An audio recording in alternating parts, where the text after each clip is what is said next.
2012년 2월 도쿄, 일본 반도체의 마지막 희망이라 불리던 엘피다의 사카모토 사장이 카메라 앞에서 천천히 고개를 숙입니다. 등에 짊어진 빚이 무려 6조 원. 일본 반도체 30년의 자존심이 이 한 장면에서 완전히 무너져 내렸습니다. 한때 전 세계 반도체의 절반을 쥐고 있던 나라였어요. 그런 일본이 어쩌다 여기까지 왔을까요? 미국이 30년에 걸쳐 일본을 아주 천천히 말려 죽였거든요. 근데요, 정말 이상한 일이 있습니다. 똑같은 시기, 똑같은 미국의 동맹국이던 한국은 정반대로 갔어요. 일본이 50%에서 10% 아래로 추락하는 동안 한국은 전 세계 디램의 70%를 거머쥐었거든요.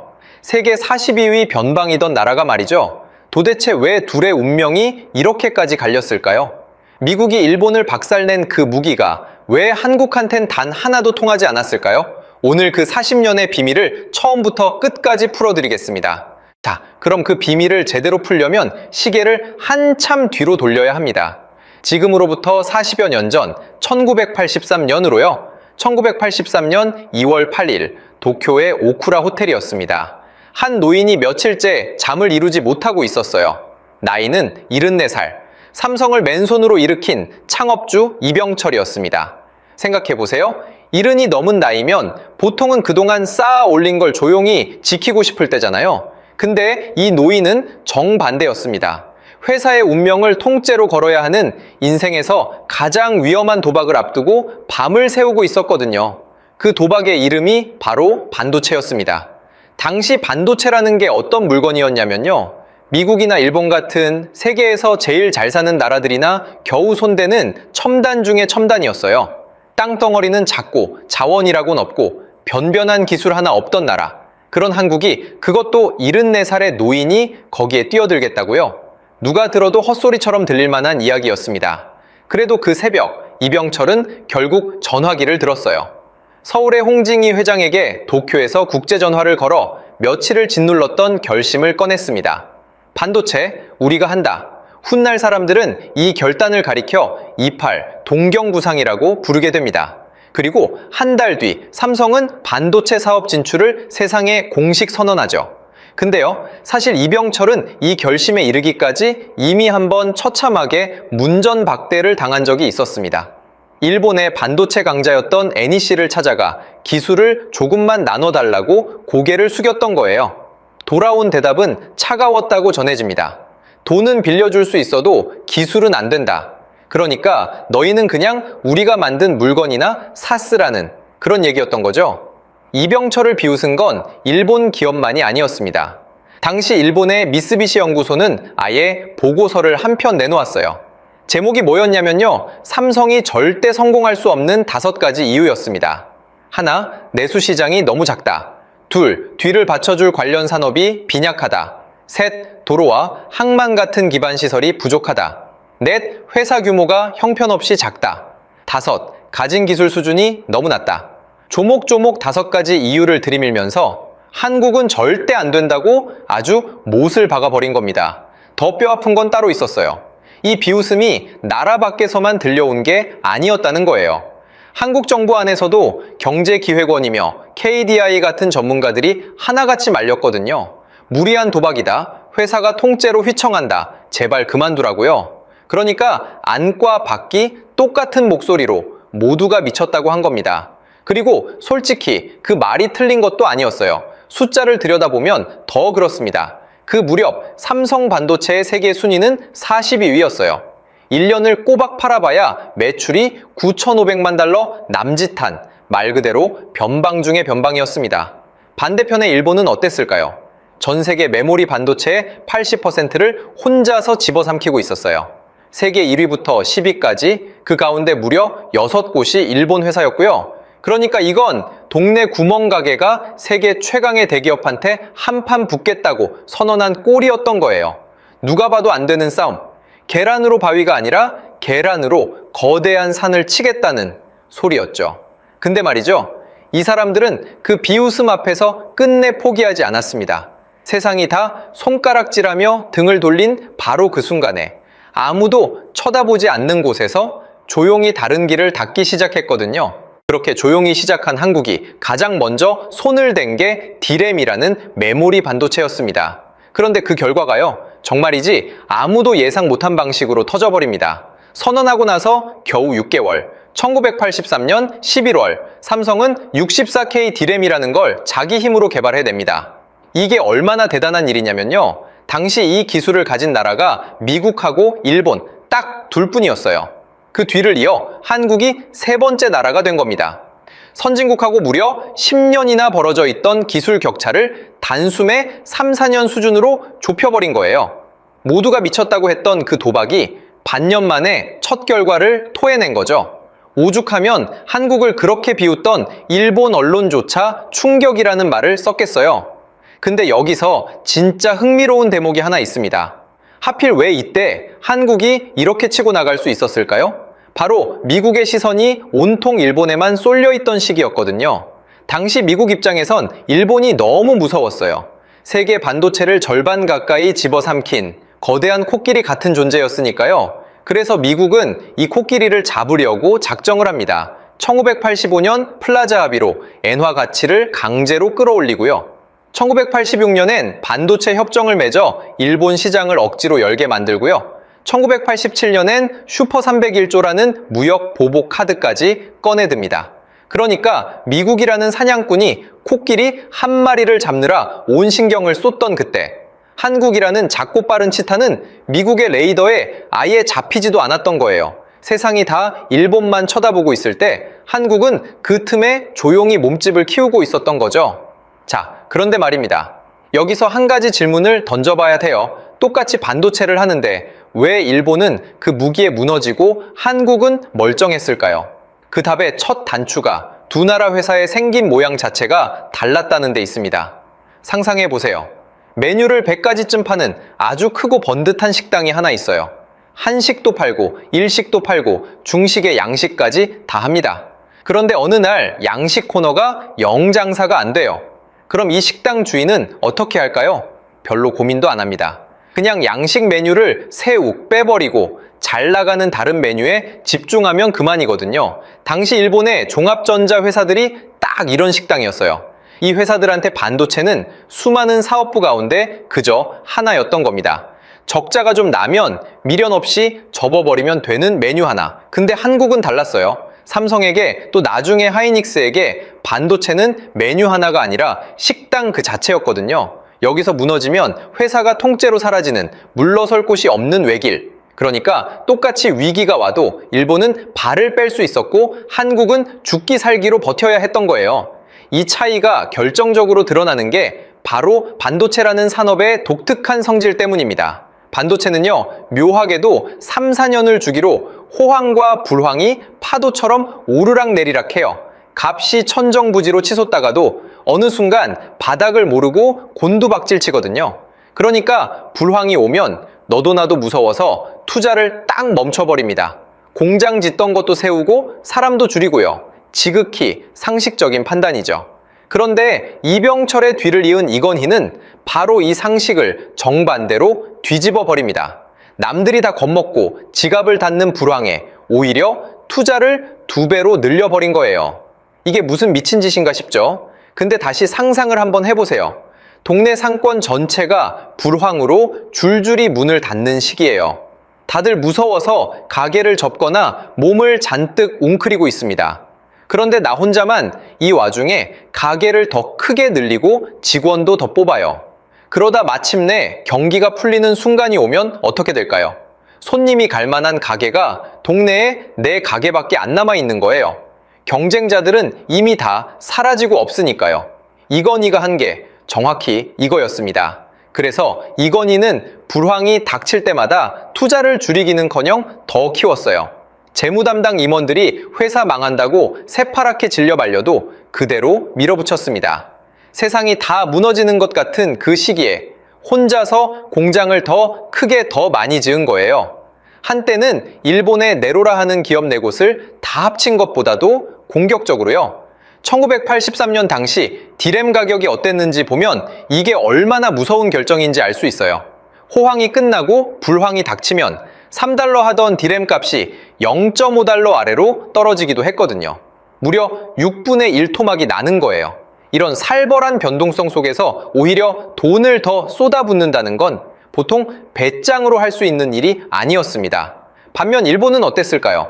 나중에 일본 반도체의 마지막 희망으로 불리게 되는 엘피다, 기억나시죠? 이 회사는 똑같은 불황 앞에서 투자를 꽁꽁 얼려버립니다.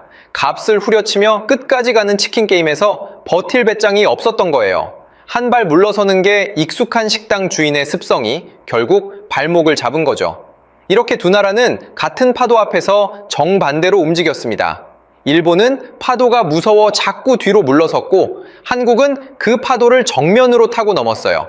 세상이 온통 일본만 바라보던 그 시간 동안 한국은 묵묵히 조용히 설비를 늘려가고 있었던 겁니다.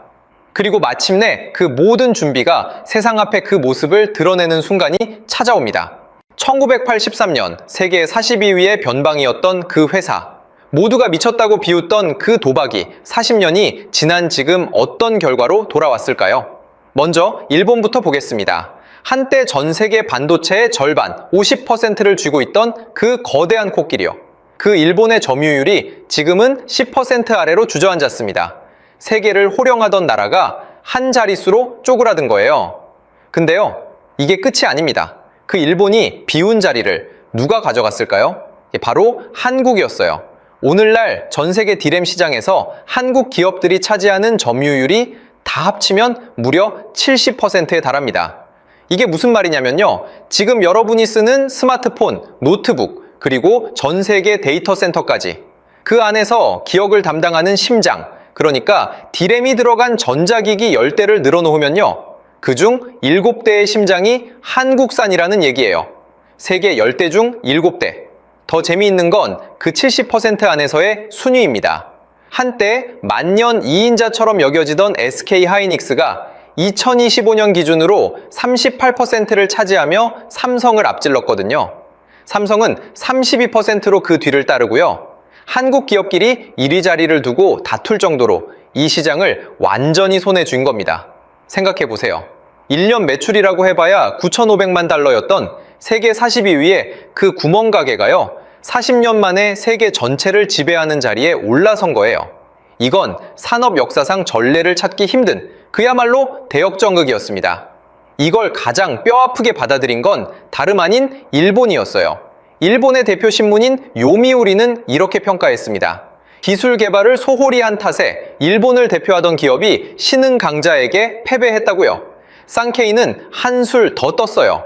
한국에 맞서 보려던 일본 정부의 의도 자체가 완전히 좌절됐다고 인정한 겁니다. 업계에서는 이런 말이 나왔어요. 국가가 전략 산업을 앞에 두고 주파날을 너무 굴렸다고요. 적자 좀 난다고 손익만 계산하다가 미래를 통째로 놓쳐버렸다는 뼈아픈 자기 반성이었죠. 반대로 한국에선 문을 닫기 직전까지 갔던 회사가 40년 만에 1위 거인을 넘어섰다는 광노정 SK하이닉스 대표의 말이 나왔고요. 자, 여기서 한 가지는 분명히 짚고 가야 합니다. 한국은 그냥 일본이 비운 자리에 슬그머니 앉은 게 아니에요. 그건 운이 좋아서 주워 담은 행운이 아니었습니다. 한국은 아예 미국조차 함부로 손댈 수 없는 완전히 새로운 판을 짜버린 거예요. 그러니까 이건 그냥 잘한 정도가 아니라 게임의 규칙 자체를 바꿔버린 겁니다. 여러분, 그런데 여기서 끝이 아닙니다. 진짜 무서운 이야기는 지금부터거든요. 자, 디램 70%. 이것만 해도 입이 떡 벌어지는 숫자죠. 근데 솔직히 말씀드리면 이건 진짜의 절반도 안 됩니다. 한국이 쥐고 있는 진짜 무기는 따로 있거든요. 바로 HBM이라는 겁니다. HBM이 뭐냐면요. 이게 뭐냐면 디램을 평평하게 한 장 까는 게 아니라 위로 차곡차곡 쌓아 올린 메모리예요. 이렇게 한번 상상해 보세요. 땅값 비싼 도심 한복판에 단층짜리 가게만 짓는다면 손님을 얼마 못 받겠죠? 그런데 그 좁은 땅에 12층, 16층짜리 고층 빌딩을 올리면 어떻게 될까요? 같은 면적에서 훨씬 많은 사람을 받고 훨씬 빠르게 일을 처리할 수 있게 됩니다. HBM이 바로 그렇게 디램을 빌딩처럼 수직으로 쌓아 올린 거예요. 문제는 이게 그냥 빠른 메모리가 아니라는 데 있습니다. 요즘 세상을 뒤집고 있는 AI, 그 AI를 돌리는데 반드시 필요한 부품이거든요. 그러니까 디램이 그냥 평범한 부품이었다면 HBM은 AI 시대의 심장 그 자체인 거예요. 그럼 이 심장을 누가 쥐고 있을까요? 전 세계 HBM 시장의 79에서 83%를 한국이 압도적으로 장악하고 있습니다. AI 반도체의 대명사인 엔비디아. 그 엔비디아가 쓰는 핵심 물량의 70%가량을 SK 하이닉스 한 곳이 대고 있어요. 시장 전망은 더 무섭습니다. 2026년엔 D램 시장이 125%, HBM 시장은 58%나 더 커질 거라는 예측이 나오거든요. 근데요, 여기서 진짜 무서운 이야기가 시작됩니다. 한국이 AI의 심장을 쥐고 있다는 게 단순히 돈을 잘 번다는 얘기로 끝나지 않거든요.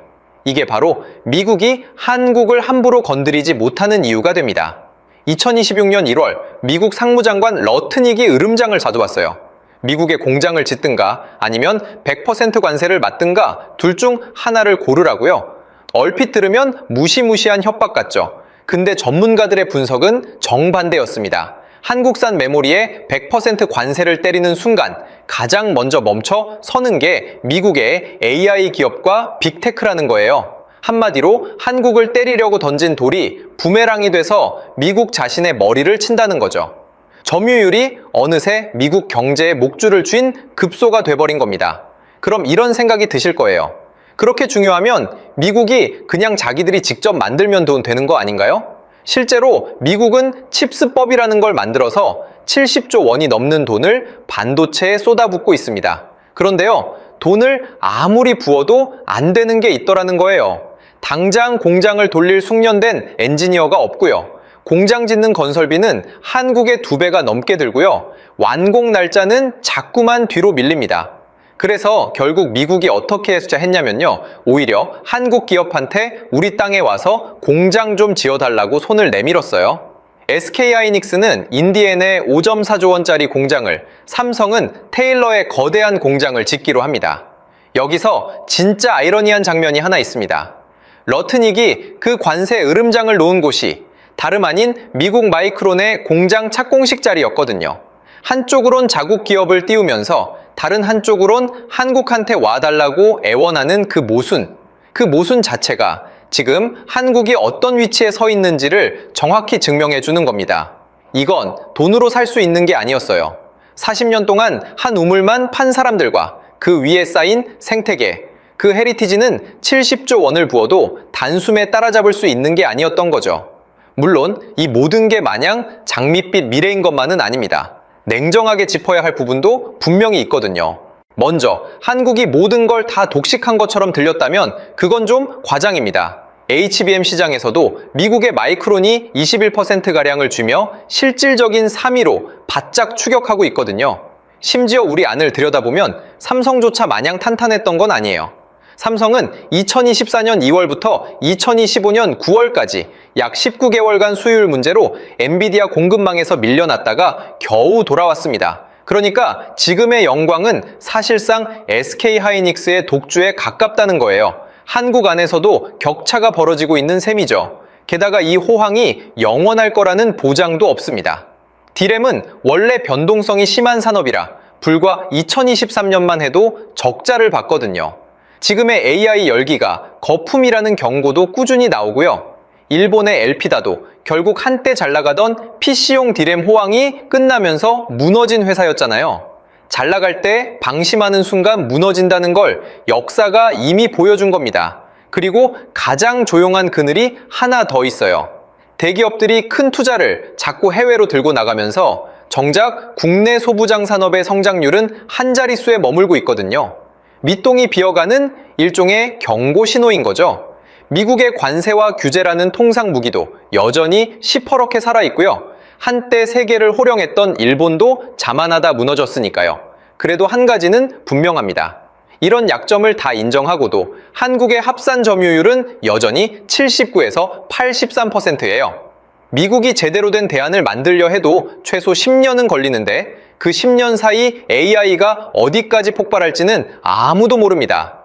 오히려 이렇게 약점까지 솔직하게 인정하고 나니 그동안 쌓은 성취가 얼마나 단단한 진짜였는지 더 또렷하게 보이지 않나요? 자, 이제 처음 그 이야기로 한번 돌아가 보겠습니다. 1983년 도쿄의 한 호텔방. 74살의 노인이 기술 좀 나눠달라며 고개를 숙였다가 차갑게 거절당했죠. 모두가 미쳤다고 비웃었고 미쓰비시는 안 되는 5가지 이유까지 적어 내밀었습니다. 그리고 2012년 같은 도쿄, 일본 반도체의 마지막 희망이라던 사카모토 사장이 6조 원의 빚을 안고 고개를 숙였어요. 자, 한번 떠올려 보세요. 기술은 못 빌려준다며 문전박대당했던 그 노인이요. 가진 거라곤 손목시계에 들어갈 작은 칩 정도가 전부였던 그 변방의 절박함이요. 지금 미국이 제발 우리 땅에 공장 좀 지어달라며 손을 내미는 이 광경을 그가 본다면 무슨 생각을 할까요? 한때 세계의 절반, 50%를 쥐었던 일본은 10% 아래로 주저앉았고요. 42위 변방이던 한국은 70%를 쥔 나라가 됐습니다. 그러니까 일본은 미국의 눈치를 보다 무너졌고 한국은 미국이 눈치를 봐야 타는 나라가 된 거예요. 근데 저는 이게 운이 아니었다고 생각합니다. 불황에 오히려 공장을 키우던 그 무모할 만큼의 절박함, 물러설 곳이 없어 죽기 살기로 버틴 그 40년의 축적, 그게 만든 결과거든요. 그리고 바로 그 절박함이 지금 세대에도 살아있느냐가 앞으로의 40년을 가를 겁니다. 당장 2026년에서 2027년이 골든타임이고요. 2028년에서 2029년쯤 미국이 자립에 성공하느냐 마느냐가 갈리는 분기점이 옵니다. 그 뒤 2030년 이후는 생태계가 더 단단해지느냐 아니면 속이 비어가느냐 두 갈래로 나뉠 거예요. 물론 이건 정해진 미래가 아니라 우리가 어떻게 하느냐에 달린 조건부 이야기입니다. 이제 여러분이 스마트폰을 켜거나 어딘가에서 AI를 쓰실 때요. 그 안에서 묵묵히 뛰고 있는 심장이 모두가 비웃던 그 노인의 결단에서 시작됐다는 걸 한번 떠올려 보세요. 그런데 사실 이 이야기엔 일부러 빼놓은 나라가 하나 있습니다. 바로 대만, 그리고 TSMC예요. 미국은 대만에는 또 어떤 전략을 쓰고 있을까요? 한국과 대만은 앞으로 손을 잡을까요? 아니면 칼을 겨눌까요? 그 이야기는 다음 영상에서 제대로 풀어드리겠습니다. 여러분은 어떻게 보시나요? 지금 우리 세대에도 그때 그 절박함이 아직 살아있다고 생각하시나요? 댓글로 여러분의 생각을 들려주세요. 오늘 이야기가 가슴에 남으셨다면 좋아요와 구독으로 응원해주시면 정말 큰 힘이 됩니다.